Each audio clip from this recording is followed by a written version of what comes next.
Liberal thought patterns. Recently, a little brainstorm.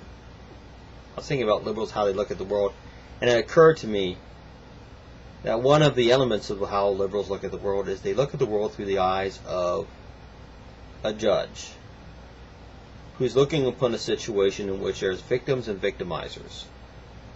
The victims are the people who need to be understood, who you need diversity classes for, who need to be given extra privileges and rights, to be represented in public forums, to make sure a certain number of them are always there, to make sure they're heard in the public forum, to make sure they're heard by the politicians, and etc. These victims are given extreme amounts of rights and expected privileges that the victimizers don't get. You can't make fun of the victim. You can't mock them. You can't mock their culture. You can't mock their beliefs.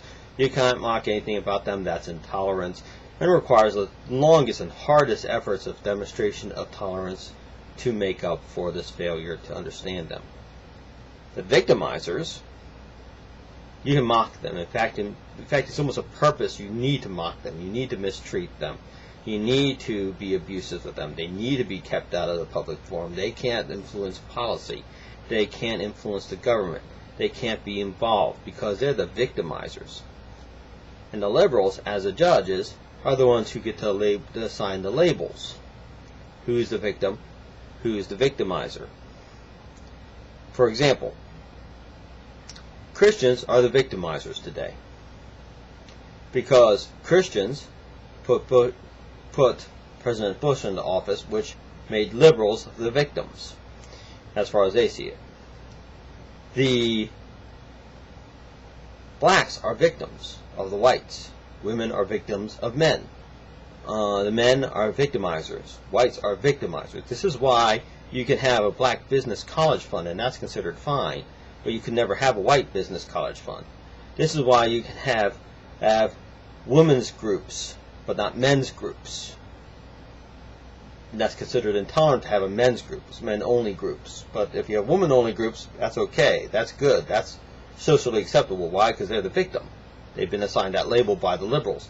Therefore, those should never be mistreated. You can't speak poorly of a black. You can't speak poorly of blacks in general. You can't generalize about the black population because they're the victims, and therefore you can't do that. But you can do that all day long with whites. You can do it all day long with men. You can do it all day long with Christians because they're the victimizers, and as such, they're mocking and mistreating them is fine. It's acceptable. It's normal. Israel's victimizer of the Muslims. Muslims are victims. The United States is victimizer of the Muslims because of Iraq and of Israel. Our support for Israel and our war in Iraq and Afghanistan. We're the victimizers. So on and so forth. The poor, victims. The rich, victimizers. And this is how they see the world. And therefore, it explains why it's entirely appropriate in their mind's eye to make fun of Christians, to make fun of conservatives, to make fun of Republicans, to make fun of whites and men. That's fine.